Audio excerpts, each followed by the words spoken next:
Now 102.3 FM. California headline news. An investigation is now underway in Monrovia following 4 suspicious fires that took place during a 26-hour period. Fire Chief Brad Dover says 3 of the homes burned have been red tagged. There was a canine that came out, hit on several locations. At the reported location, those indicated an accelerant was used, possibly to start a fire. The fires caused over $1 million in damage. A few hundred students walked out of class today in Sacramento to protest the recent decision to not charge the police officers who shot and killed Stephon Clark last year. Black Sacramento has had enough. Black America has had enough. And the black population of the world has had enough. The march ended at the state capitol a short time ago. And a vigil for a young unidentified girl found in a hiking trail in Hacienda Heights this week will be held this evening. Her body was found partially inside a duffel bag when it was discovered by county workers cleaning brush in the area.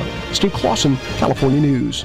When do you want to spot that burglar? When he's casing your home or after he's in? Ask John, whose Blink camera alerted him of burglars trying to break in while he and his family were home. Or Shannon, whose Blink camera caught a thief stealing packages. Both times, Blink video clips were sent to police to help convict the crooks. And in a moment, I'll tell you how to get 20% off all Blink Outdoor XT camera systems. Blink motion-activated indoor and outdoor cameras are wire-free, set up in minutes, and run on 2 lithium batteries that last up to 2 years. And Blink's live feed option lets you monitor your home and check in on kids and pets from anywhere from your Blink smartphone app. No contracts, no subscriptions, totally affordable. And right now, Blink Outdoor XT camera systems are an impressive 20% off. But hurry, the sale ends March 16th at midnight Eastern. Visit blinkprotect.com/offer. blinkprotect.com/offer. blinkprotect.com/offer. Blink is an Amazon company and it works with Alexa. NBC News Radio, I'm Brian Shook. Former Trump campaign chief Paul Manafort is being sentenced to nearly 4 years in prison. A federal judge in Virginia ordered Manafort to serve 47 months for tax evasion, bank fraud, and failing to report foreign lobbying. Before sentencing, the 70-year-old Manafort asked the judge for compassion in a statement delivered from his wheelchair. The House is condemning hate speech after days of debate over controversial remarks by Minnesota Democrat Ilhan Omar. Some in Congress considered the freshman Muslim lawmaker's recent comments to be anti-Semitic. Minority Leader Kevin McCarthy noted before the vote that this issue has already come before the House. Of all the things that have happened this Congress, this is what we've talked about the most. This is the action that this Congress has taken the most. Senator Sherrod Brown says he's not joining the race for the White House. The veteran Ohio Democrat issued a statement today in which he vowed to continue calling out Donald Trump and his phony populism. Brian Shook, NBC News Radio. I'm finally getting my abs back thanks to TC1 Gel. I gained some inches around the belly last year and the holidays didn't help either. But then I discovered TC1 Gel and now 2019 is the year of my abs returning. TC1 Gel is a thermogenic gel that you rub on your waist 15 minutes before exercising. Then simply put on the TC1 sweat belt and start your workout. You'll sweat like crazy and feel the burn. It focuses on boosting circulation, increasing perspiration, activates body heat, reduces muscle fatigue, and burns off more calories. Get your TC1 Gel now. Go to tc1gel.com and use the code RADIO30 for a 30% discount on this amazing product. Again, RADIO30 is a code for 30% off the regular low price of TC1 Gel. You can also go to www.tc followed by the numeral 1 gel.com. That's TC number 1 gel.com. TC1gel.com.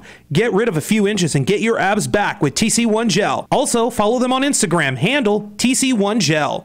If you're looking for a full or part-time sales position and you have radio, TV, or print media experience, KCAA has a great opportunity waiting for you that pays the highest commissions in the market. KCAA is the only station in the IE that broadcasts on 3 frequencies, so advertisers receive 3 ads for 1 low rate. This makes KCAA a must-buy for every local business. If you're interested in a sales position with us, email CEO@kcaaradio.com. On February 21st, Loma Linda University Children's Hospital had their 26th annual Passport to Healthy Foundation Gala, presented by Walters Automotive Group. This inspirational night was made possible by our generous sponsors, who constantly support our vision for extraordinary healthcare. To our presenting sponsor, Walters Automotive Group, and also to McCarthy, MPS, Big Hearts for Little Hearts Desert, Loma Linda Riverside and Marietta Temecula Guilds, and Elena Matthews. Thank you for joining our campaign for a new children's hospital tower. For more information, go to lluch.org. San Bernardino, Loma Linda, Rialto listens to KCAA Radio.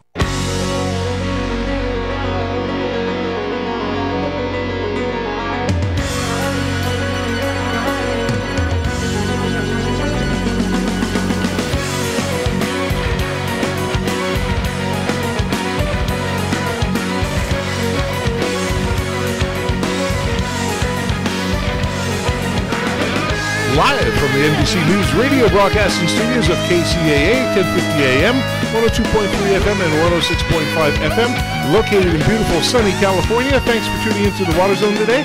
I'm Rob Starr, and off today is Mr. Chris Davies. He's, fortunately or unfortunately, depending how you look at it, is over in Germany. And hopefully he's working and not taking advantage of all the drinking beers and all the things they do over there. But anyway, we have a special guest host today who's truly an A-lister in the industry. And I'd like to introduce this person who is able, accessible, adaptable, admirable, agreeable, amazing, amenable, analytical, approachable, appreciative, artistic, authentic, and just downright awesome.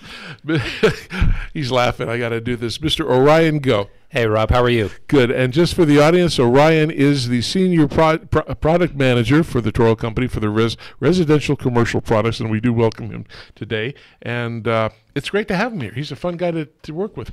And his beautiful children and wife are watching on the internet, so you can wave again and say hi to them. Hey, guys. You can call them by their names. Sure. Keon, Nora, so that's my son and daughter, and of course my lovely wife Sheila, who are coming up on our 7th anniversary. All right. Actually, it's on St. Patrick's Day, so it's a day I can never forget for 2 reasons, right? But it's a friendly little reminder, a nice marker on the calendar. So did you buy her something nice yet? Oh, well, I can't tell you because we're live on the radio. So I have, but I couldn't possibly tell you what it was because I'd give away the surprise. You can whisper to me right here in the microphone.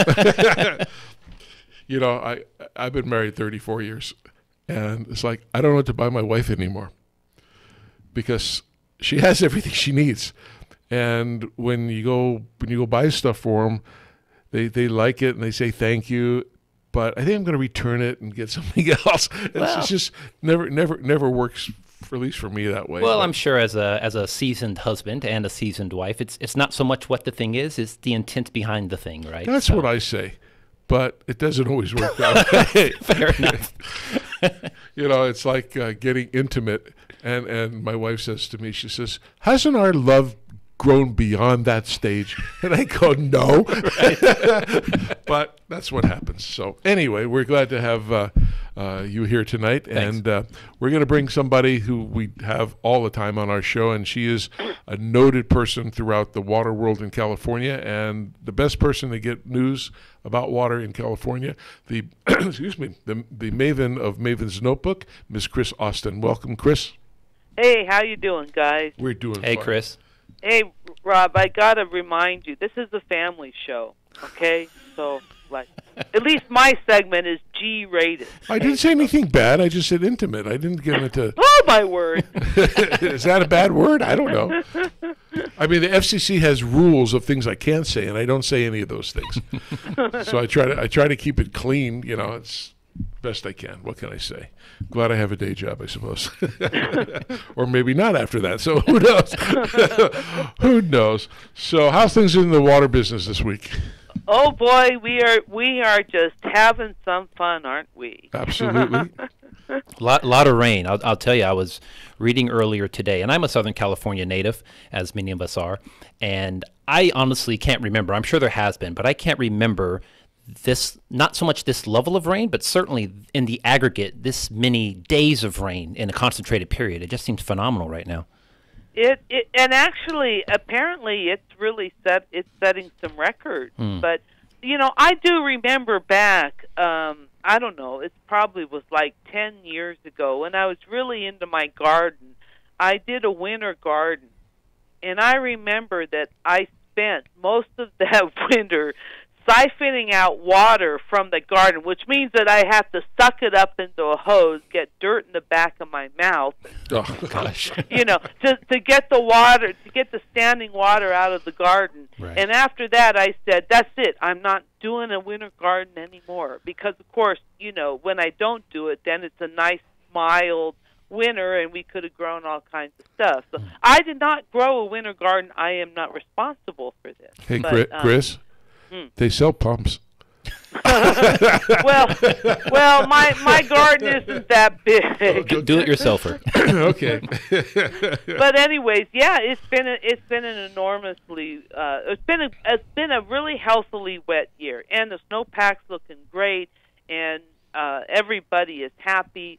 And as long, I mean, probably I think the one thing that could come along that could really kill it all is if we get a really warm storm that comes in and rains on the snowpack and melts a whole bunch of it, because then there's like downstream flooding like mad. Yeah. And crossing our fingers that doesn't happen.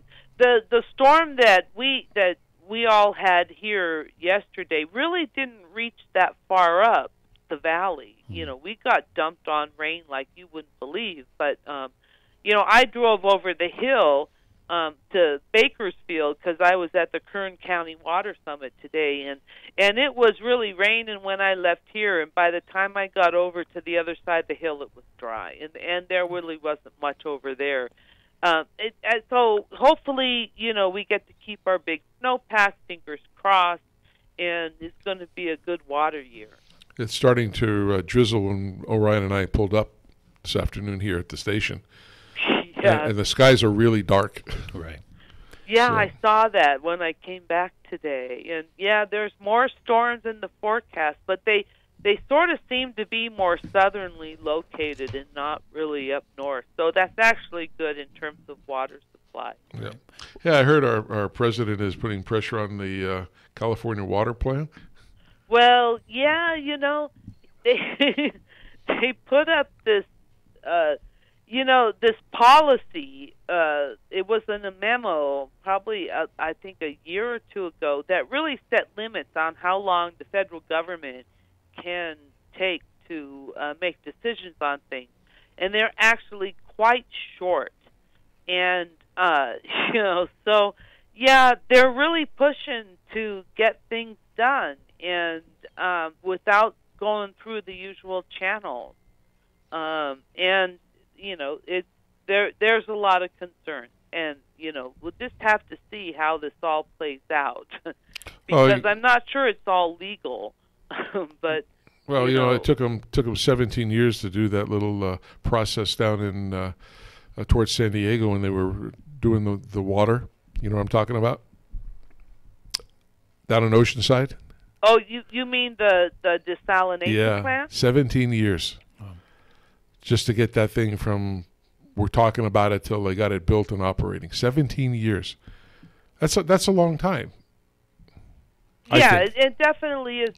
And 17 years is long, but I also think, in terms of really planning out water projects and being smart, they do take a bit of time. Yeah. 17 is long, but a decade is not unheard of, and really is not unreasonable, depending on what the project is and what you're trying to do and how big of a change that you're trying to make. And you never get 100. And you never get 100% of the people agreeing on it anyway. No, you never do. But we have to keep in mind. I know sometimes the environmental movement is, kind of considered an obstructionist, I guess. And there are some instances where, yes, I would have to agree. But, when you look back at some of the things that have happened, like, in the forest, when we thought we knew better, we saw the forest as, when the downed trees and all this stuff as being something that had to be removed. And so we went and we picked our forest clean. And then, what do you know? We figured out, oh gosh, those decaying wood trees that fall down naturally provide habitat and nutrients to the forest floor and places for fish to hide. And so we have actually spent, decades putting wood back on the forest floor, because and these are the kind of things that that need to be looked at and need to be considered, and the environmentalists have a role in making sure that people consider things like that. Absolutely. I think we need to hear from a lot of people on those things. I don't think any of those things should be stopped. For me, I just think it takes forever and ever and ever. And then after all that goes by, you still have people complaining about stuff. So yeah, and you can't please everybody. That's Nope. for sure. But hey, today, this afternoon, I thought there was a very interesting development. Congressman Kevin McCarthy from the Bakersfield area has proposed, there's this high-speed rail money that's sort of come into question about whether the feds want to really give it to us. So he has proposed legislation to reroute high-speed rail money to California water infrastructure, with a portion going to these new dams that we've been trying to build. And, which is really fascinating to me, because, I'll be honest, I don't take a position on water stuff, but this high-speed rail thing, I just like shaking my head at. I didn't vote for it. I didn't get it. Well, the administration wants to take back, they want to get back $2 billion. Right. So he's proposing that instead of having that money just go back, that they take that money and reinvest it in California, and specifically in water infrastructure projects. I think it's great. That's what they should do. Yeah, it's important. I was reading earlier today, and they were talking about dams in particular, and around the aging infrastructure of dams, and how this season being a good example, how we're seeing different patterns in weather and what that means for not only existing infrastructure but future infrastructure. So I was also reading around the runoff, right? So we have all this rain, but we're having a ton of runoff. Something where 80 to 90% of it is running off into the ocean. Maybe that's where your oceanside, desalination plant comes into play. But when you think about, 90% of water running off into the ocean, that at least at this point we can't reclaim at any significant amount. I mean, there's some work to be done.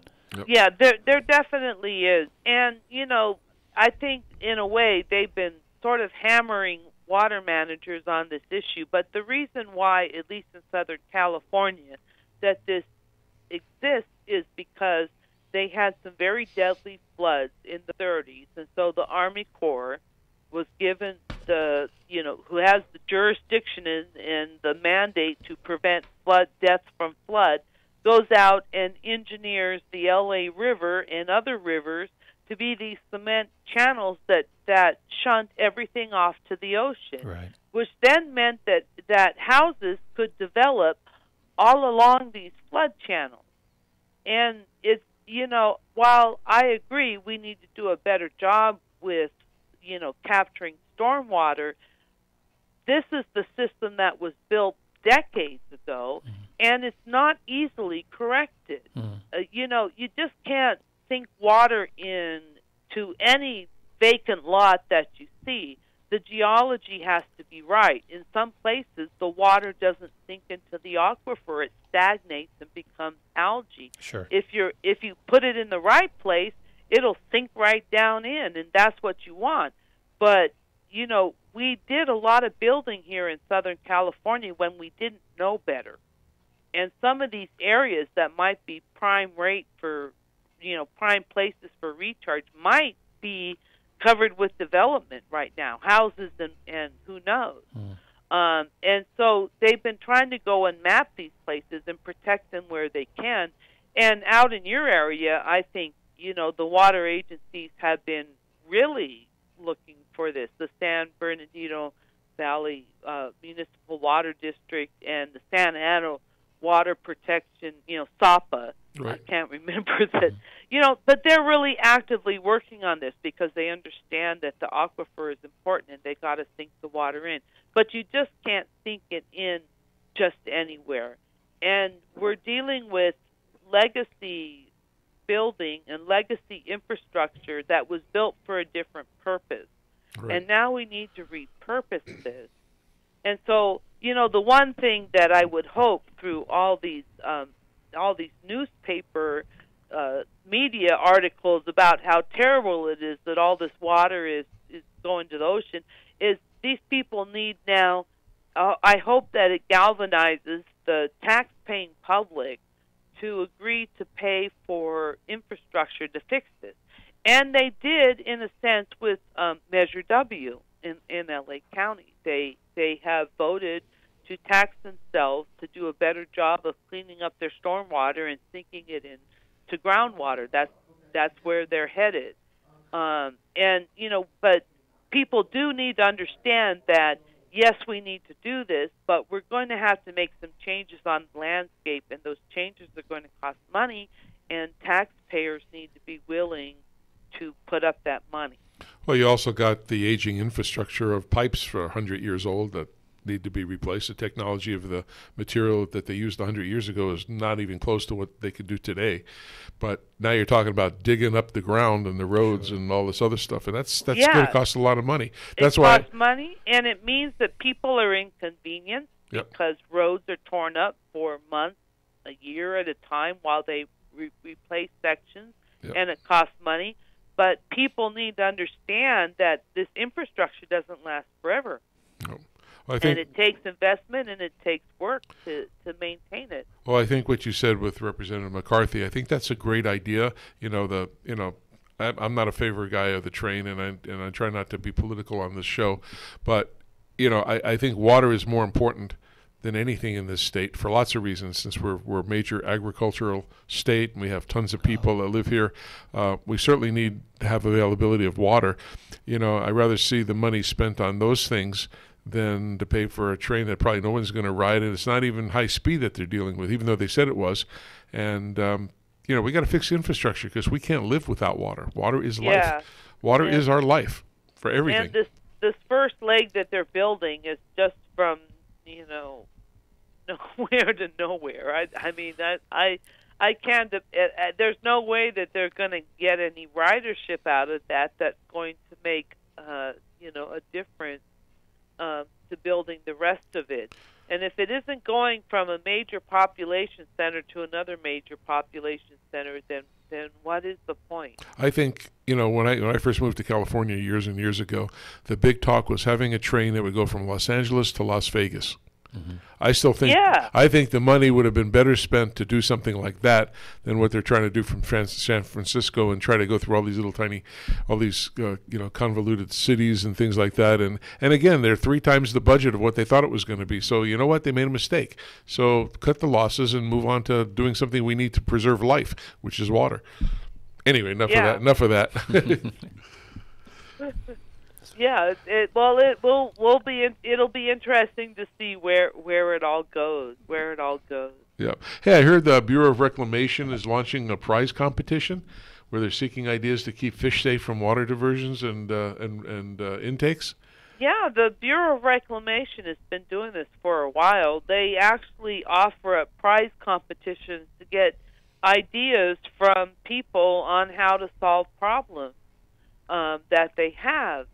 There's been a variety of them, including some things having to do with desalination and et cetera. Mm-hmm. And if you can submit a white paper, you can get some funding to try and develop your project. Oh, that's not bad. That's cool. Yeah. And it's open. Yeah, it's probably open. The most interesting thing that's come out of it is that we have these dams that block rivers. Right. For salmon. They're trying to swim upstream, and then there's a dam like Shasta or Oroville or whatever. So, and I'm not kidding here, there is a group, I think they're out of Oregon or Washington, that has come up with a cannon to shoot the salmon over the dam. No such thing as a bad idea. But they actually won an award, I believe, to continue to develop this. The problem that they have is sorting the fish into the right size cannon to shoot them over the dam. But can you imagine what that must be like for the salmon? you know. Well, they have the thing on cable TV. I don't know, Chris, if you've ever seen it, or maybe Orion's seen it. It's called pumpkin shucking. No, what is where that? Where they have these catapult systems, and they put pumpkins in. Okay. And they launch them, and they see who can shoot the farthest. There you go. With the pumpkin. So maybe they can do the same thing with the salmon. Gosh. Yeah. You know, trying to get the salmon over these high dams without building salmon ladders, you know, fish ladders, that's been something that, you know, people have tried to figure out for a while now. It's really difficult. And, you know, it's like almost it's easier to get them over the top of the dam. The harder thing is, you know, the salmon go up then to these higher rivers and they spawn. So how do you get the fish to the spawn that are starting their migration? Ray, remember, this is a family program, you told me. We don't talk about stuff like that, Chris.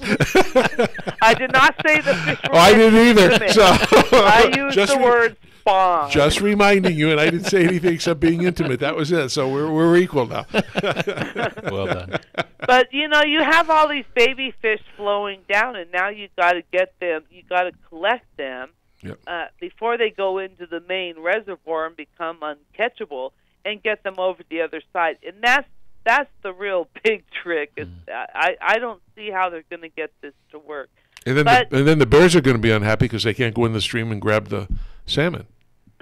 Right? Well, you know, this is one of the things they're saying. With climate change and our warming temperatures, the rivers below the dam are really becoming inhospitable to these salmon spawning right there in the stream. Right. So getting them up above where they might actually survive, that's sort of the intent or the goal, but it's very difficult to do, and it results in things like salmon cannons and other ideas. Unbelievable. Well, at least they're thinking outside the box, I guess. There you go. Yeah, definitely outside the box. Well, hey, Chris, we appreciate we're coming up upon our commercial time here, and we love having you on every single week. You are fantastic. Lots of kudos. And I sent you an email the other day. I hope you got that regarding the Rice Commission.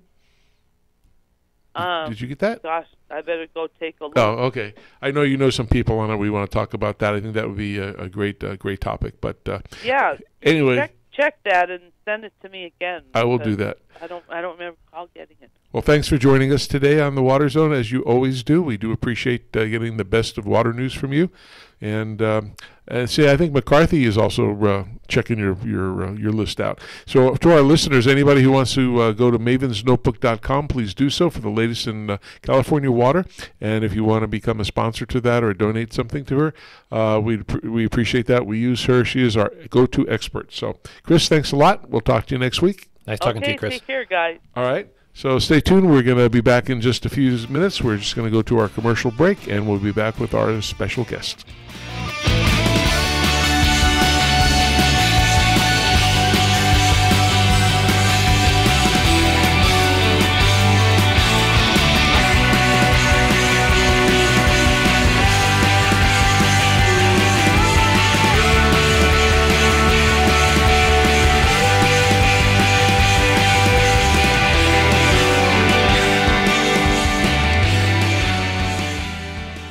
KCAA Loma Linda, 1050 AM, K292FQ Riverside, and K293CF Moreno Valley.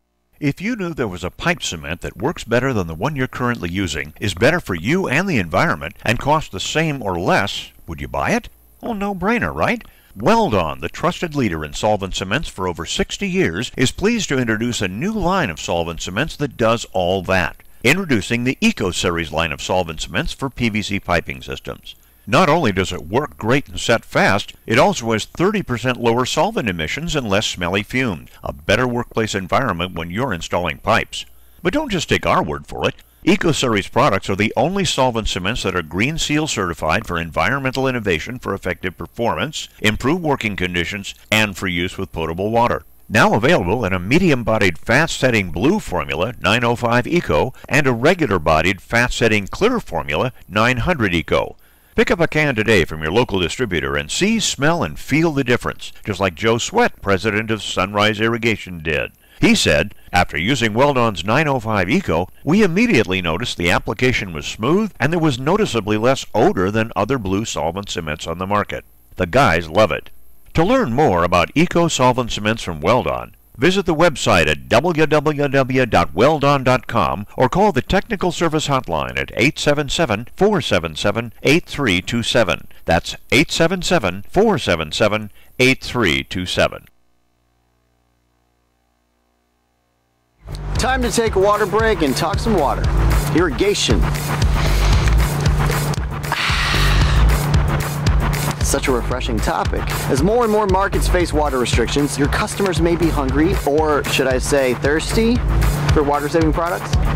For new installations, add options like drip irrigation, controllers that respond to weather data, pressure-regulating heads, or heads with check valves. They all provide easy ways to differentiate your bids and win more jobs. Or for an extra stream of revenue, offer existing customers upgrades like high-efficiency nozzles, rotary nozzles, or Wi-Fi based controllers. Because when you help your customers save water, you make a world of difference for the earth and your bottom line at the same time. We'll drink to that.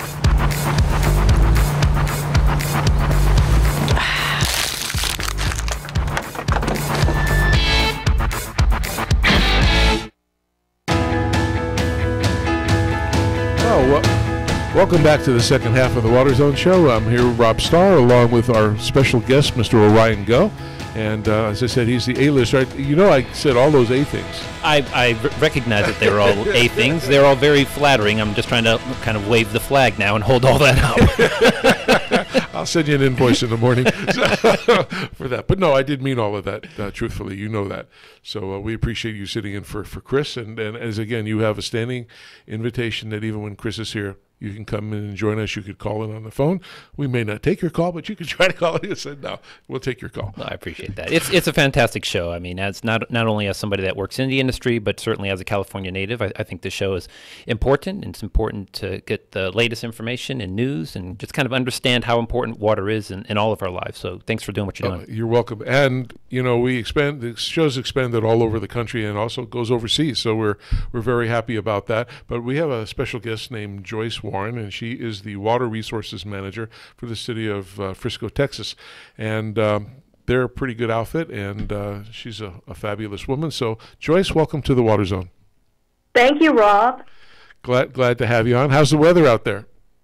Oh, it's a beautiful evening. I tell you, we just came off 20-degree evenings for the past few nights with hard freezes, but I think spring is finally on the way. Yeah, well, we got to set our clocks different this weekend. Yeah, Sunday. Out here, so that's right. We're excited. So anyway, can you tell our listeners a little brief history about you and how you got into the water business of all, you know, how does that happen? Because I don't know a lot of people all of a sudden wake up and say, I'm going to be in the water business.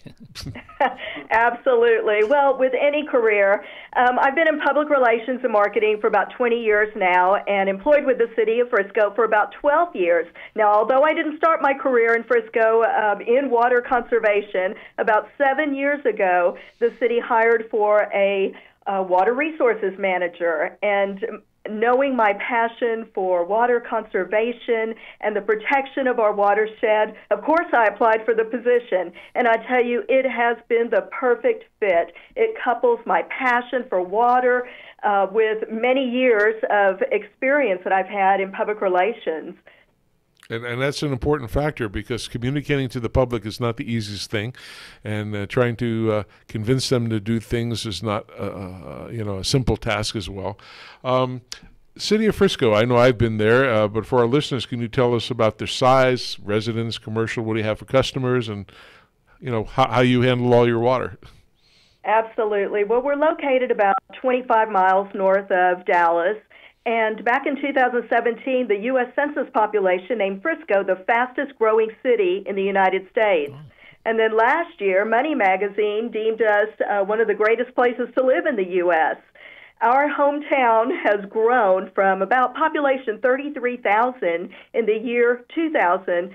Fast forward to 2019, we have a little over 185,000 people living in Frisco, and approximately 65% of water usage is residential, and the remainder is a combination between commercial businesses, apartments, schools, and municipal uses. Well, that's a tremendous amount of growth. So I have to ask you, Joyce, where does the city of Frisco get the water? Is it groundwater? Is it imported? Where does that supply come from? Right. Well, our water, we actually receive treated water from the North Texas Municipal Water District. There are 5 surface water sources in the reservoir system that provide our potable water. Our primary water source stems from Lavond Lake. And our water district has the water supply rights that's granted through permits by the state of Texas for the use of the stored water. And our water system here in Frisco, we have a superior rating with the Texas Commission on Environmental Quality, and it exceeds all state and federal drinking water standards.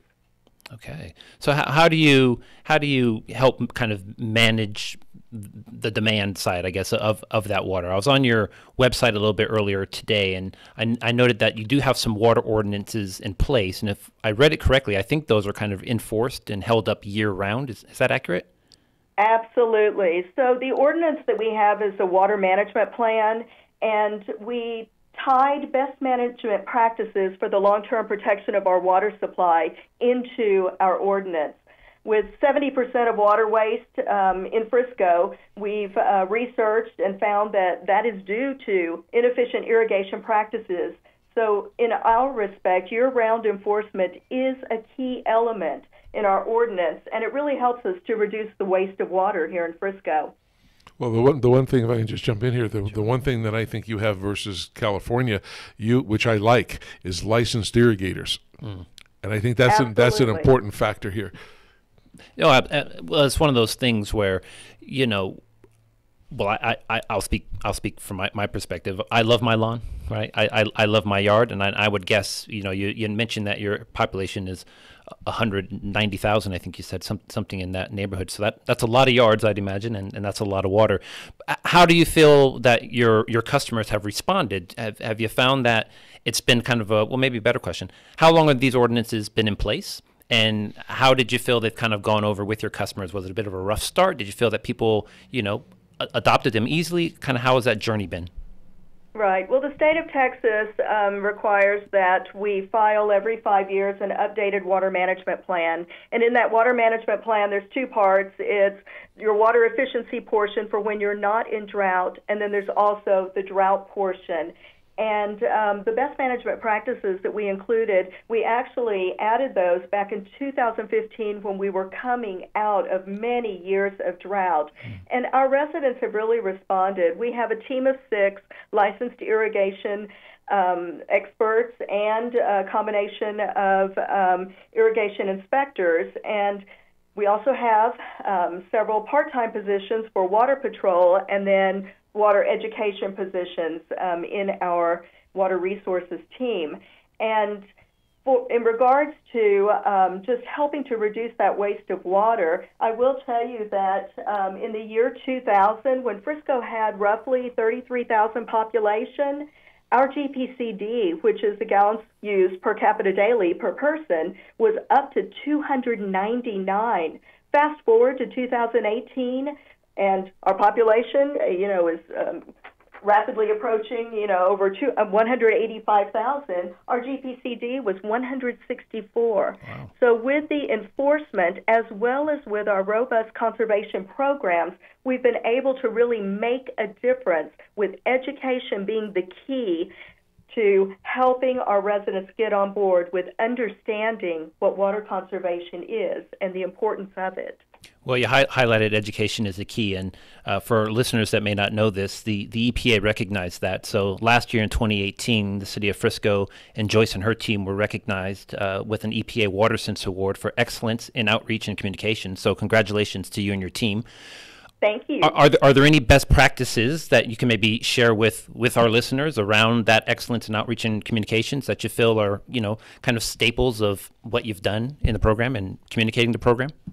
Yes. Well, first of all, I want to say that last year was extra special for us because we also celebrated our 10-year anniversary as a WaterSense partner. And then to be recognized with this award, it just really made it so true to our programs here in Frisco. There were 3 key components in helping us to achieve this award. One was for our programs that we ran during the annual Fix-A-Leak Week, then also our participation in the sprinkler system spruce-ups and brand awareness, really bringing the EPA WaterSense label to Frisco and helping it to be a recognized brand in our city.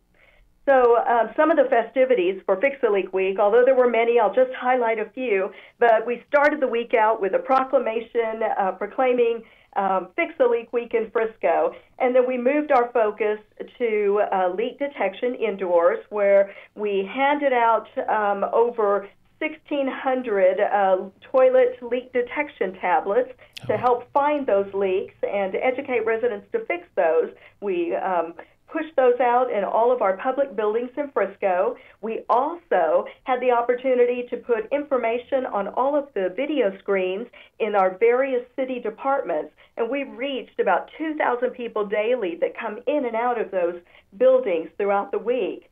We also hosted a health fair at our local senior center for our senior citizens. And last but not least, on the Fix-A-Leak, we also held a Fix-A-Leak workshop in partnership with our licensed plumbers here with the city. And we actually had a hands-on workshop where the plumbers built some displays, and the residents actually had to work on sinks and showers and toilets and learn how to fix simple leaks so that they could transcend that to their bathrooms and kitchens at home. Very nice. I think those kind of activities are key. The whole education and public outreach in water for most of the agencies across the country have been phenomenal. You guys have done a super job. I was at the event when you got your award, and we applauded you very loudly, so you know that. But I've dealt with. The first time I was at your facility was 14 years ago, when what do you call it? I call it WIBIX, which is Smart Weather-Based Controllers, for the audience who didn't understand that acronym. That's just what everybody calls them in our industry, WIBIX. But I was there at the forefront working with your city and doing things with rebate programs and things, and it was incredible. I mean, you guys really took the challenge head on, and you made certain commitments, and you did excellent. It was just wonderful. Now you've created and managed various water resources programs and activities, and some of these things are catchy with the names and things of that sort. But I broke some down, and maybe you can talk about them a little bit. One's called Weekly Watering Advice. Yes, absolutely. So each week, our staff calculates a weekly watering recommendation that's based on Frisco's own weather station. We have a Campbell Scientific weather station that we purchased and installed here in the city of Frisco way back in 2008. And we also have 4 automatic rain gauges, one in each quadrant of the city. So data such as daily temperature, precipitation, wind speed, evapotranspiration, and other factors are used to determine just how much water might need to be applied to your landscape. Of course, taking into consideration our local soil types and the season of the year.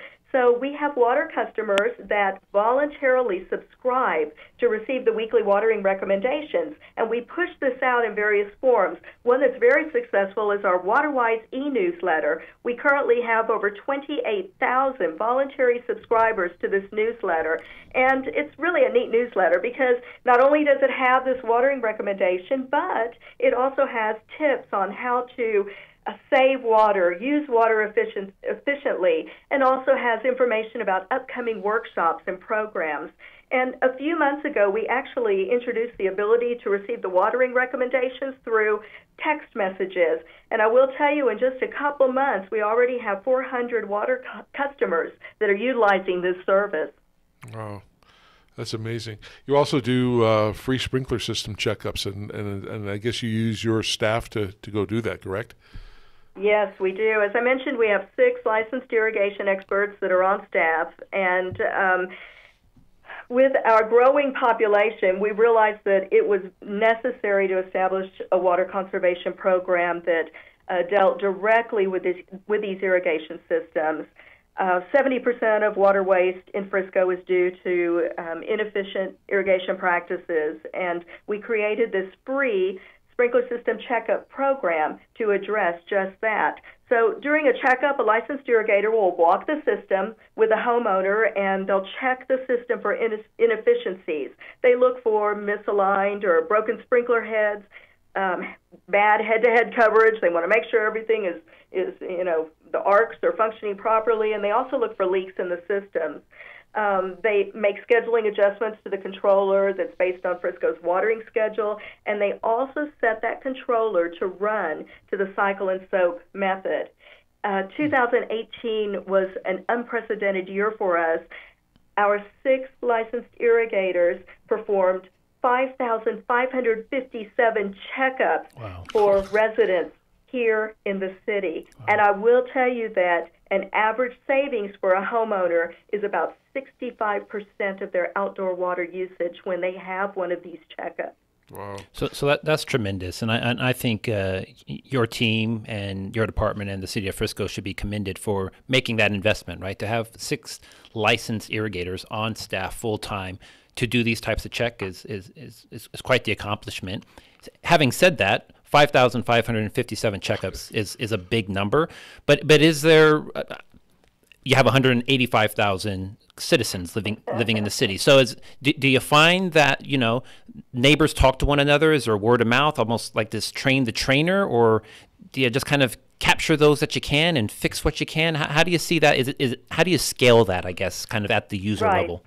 And also, residents can. Oh, go ahead. No, I was just to add on to him. Do you also try to get to the places like the big box stores or the distributors and show your programs for them and have them help to teach? Or Right. Well, we actually expanded the program from just residential a couple years ago, and now we include commercial properties, and for us, key HOAs.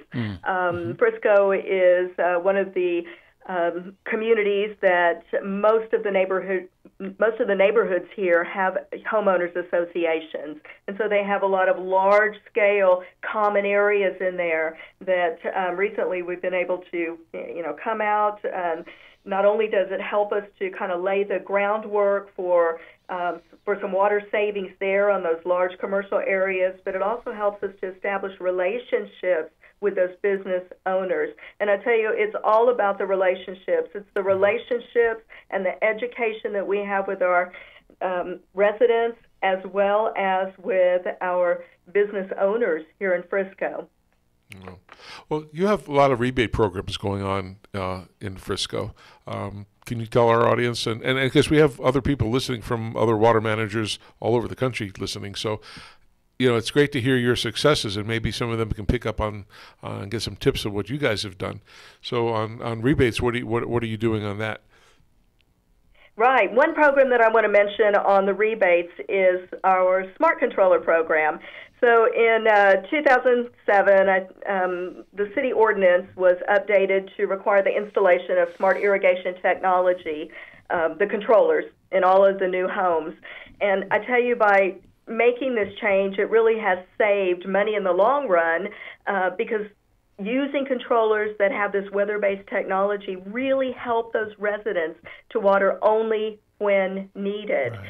So homes in Frisco that were built prior to 2007, the homeowners can actually apply for a $100 rebate, and it allows them to be able to upgrade that controller. And replacing those antiquated controllers and that antiquated technology with a more efficient water-saving controllers is really huge, especially with the number of homes that were built prior to 2007 in Frisco, and just trying to bring that group up to par with some of these new homes that already have that new technology established.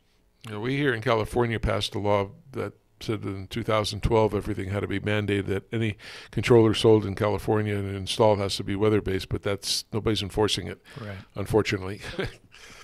Yeah. One thing that's really good, too, is that I mentioned earlier we have licensed irrigation inspectors on our team, and for the first time ever, we transferred that business from our development services group that does the home construction and the plumbing experts before the CO is issued, but we were able to transfer that business to our water resources group. So for the first time ever, we were ahead of the train. We've got our licensed irrigation inspectors putting eyes on those new systems, making sure they're installed appropriately, and then following that up, we have our licensed irrigators that are out there doing these free checkups, for our water customers. Wow, that's awesome.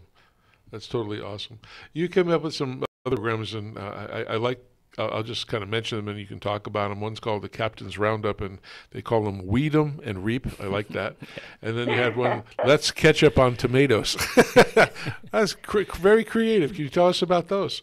Yes, don't you just love those titles? So I will say that we didn't think of all of them. Some of those are brought to us by our speakers that we work with. But I'll start with the Captain's Roundup. So I'm so glad that you asked about our Community Captain program. Basically, it's a grassroots network of volunteers who are passionate, like I am, about water conservation and the protection of our water resources. Our volunteers really help us reach beyond what we're doing with our WaterWise newsletter and information and go even deeper into the neighborhoods to raise better awareness in their communities. They repost our weekly watering recommendations and WaterWise newsletter to their community social media. They also help us get into the neighborhoods. They will schedule workshops and events in their neighborhood about watershed protection and water conservation, and that allows us to go into those neighborhoods with our messaging. And our goal in Frisco is to have a community captain representative in every neighborhood in Frisco. We're a long way from that because every time you blink, there's a new neighborhood built in Frisco. But we are diligent and we have our marching orders to continue. Wow. That's incredible. Do you work with any universities in any programs or anything like that?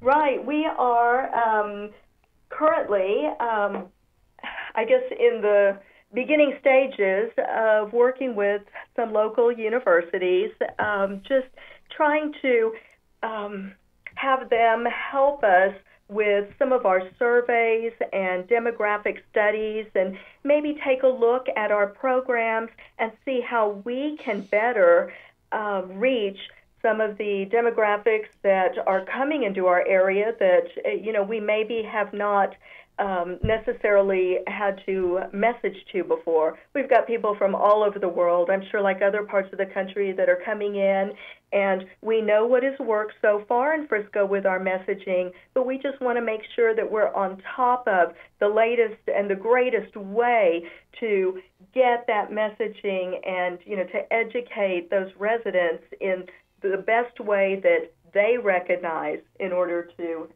move our message of conservation forward. So to that very point, the people who are moving to Frisco who maybe haven't been exposed to the message or some of the tips or the education that you and your team have worked so hard to establish and continue to work hard to, kind of promote and expand. We have, listeners from, as Rob mentioned, across the country on right now, homeowners and water managers and kind of irrigators alike. If there were, 2 or 3 things, I guess, that you've learned in your time in the Water Resources Department leading that team, what are the 2 or 3 things that you would say you'd want a homeowner to kind of take away as maybe somebody who's new to the water conservation conversation? Are there 2 or 3 things that you'd say to the homeowner, if you do these 2 or 3 things, you're on the right track to, saving that 70% or some of that 70% that we've seen to be waste? Right. So one thing is that clear and consistent messaging. Don't change your messaging. I mean, I know that sometimes messaging has to change a little if you're in drought or out of drought, but it's that clear, concise messaging. We are always preaching our watering recommendations. Sign up for the weekly WaterWise e-newsletter. Get the text messages. Go to our website. Call our 24/7 watering line. It's an informational line that they can call in and find out whether they need to water that week or whether they can leave that controller to off for that week, depending on the temperature and the rainfall. Another thing is take advantage of our programs. This free sprinkler system checkup is huge. When the irrigators go out there, they actually walk the system with the homeowner. We won't perform a checkup without the homeowner there walking with the irrigator throughout the system, because it's an opportunity for them to explain the system, to talk to them, to take some time and explain how to set the controller. So that brings me up to another point, though. Because we realized that we were getting a lot of the same questions from checkup to various homeowner, our licensed irrigators actually came up with one of our workshops that we host, and that's the irrigation station. It's the brainchild of our WaterWise irrigators, and it's only roughly 3 years old, and we're so proud to present this to our residents. Basically what it is it's a hands-on workshop where attendees can rotate through 5 different stations to learn about valves, heads and nozzles, leaks, controllers, and then troubleshooting your system. The irrigators took time. They produced their own model boards and set up the equipment so that the residents can actually see what different irrigation components look like. One thing that we're really proud of is they actually designed a controller board with functioning controllers. There's, roughly 15 controllers up there that are the most common controllers here in the city of Frisco. So the irrigation station has captured attention and enthusiasm far beyond the city limits here in Frisco. Our irrigators have actually taken this show on the road and presented it at regional water district events. And actually this month they're going to be hosting a couple of the irrigation station workshops at the Collin County Master Gardeners annual garden show. Well, I think, the irrigation station highlights something and just reinforces something that you mentioned earlier with the Fix a Leak Week. So you had said during your Fix a Week leak, you had, master plumbers come out and they had toilets and sinks and kind of these mock setups that homeowners could go around and kind of learn by doing. And it sounds like the irrigation station is set up in that very similar kind of construct. Go around these stations, you can see it, you can touch it, you can feel it, and it's this learn by doing. And there's lots of ways to learn, but I tend to be that kind of learner, right? If I can touch it and if I can feel it and I can kind of tinker with it a bit, it tends to stick a bit more. So congratulations on that. And taking it on the road, kind of taking it to where your customers are, right? Because, well, I'll use myself as an example, right? Married, you've got 2 young kids, and sometimes you just can't drive to wherever the thing is, right? But if they're coming to me and it's down the street, well, I can absolutely everybody pick up and go down the street. So that's tremendous. Yeah, the HOAs I know is a big part. I don't know if you know Karen Guz. Do you know Karen? I absolutely do, yes. Yeah, she's a wonderful lady just like you. And we've done a lot of stuff with her in the past with HOAs and things. And that's really the way to reach them because, most of the people don't know about irrigation. They either they take care of they maintain their own property or they hire somebody. In California, there's a lot of, and I'm not trying to make fun of any of them. They're called mow and blows, and they're not licensed irrigators. They do things. Some of them do excellent work. Don't get me wrong, and they have a relative cost to them, which is good. But some of them just don't know. They just bring the mower, cut the grass, and walk away, and they don't really help you save or help the property owner save money or understand the intricacies of those things. And I think for what you're doing, I mean that's obviously why you guys win the awards, because you're doing something that's totally different than most cities are doing. You're getting people involved. You're getting them to understand things. And when people understand things and they learn about it, then, hey, now it seems easy. Right. It's like learning a new language or learning something new that, before you trained them, this is going to be difficult. But once you show them, wow, this is easy. I didn't know this. Now I know what to go ask for. You go to the store and you ask for a valve. Well, what kind of valve do you want? Or what kind of nozzle do you want? Or what kind of spray body do you want? What kind of drip system do you want? What kind of controller do you want? All of those things are important. They're all different. And for, the irrigation station thing sounds really, really cool. That's a great idea. We ought to think about something like that. Oh, it's immersion, isn't it? So, yeah it's fantastic. Well, as we're kind of wrapping up here, Joyce, with our listeners, can you share maybe your department's website or maybe Water Resources website, someplace where people can go and kind of see and learn more about some of these best practices and programs in an effort to maybe emulate them or learn from them? Yes, so go to friscotexas.gov/water. That's FRISCOTEXAS.gov/water. Did you ever hear a commercial for dog things called Dinovite? Yes. You sound like the lady who does the commercial. That's a compliment. That's a compliment. I'm giving you a compliment. It's my radio voice. I love your radio voice, and you are a fantastic woman, and we do appreciate you coming on the show. And you'll be getting something UPS coming to you next week for a little thank you gift, and we do appreciate that. Joyce, congratulations again to your organization for doing an outstanding job and for what you're doing as the manager of that. And all I can say is, wow, I'm very impressed. It's been a pleasure. Thanks, Joyce.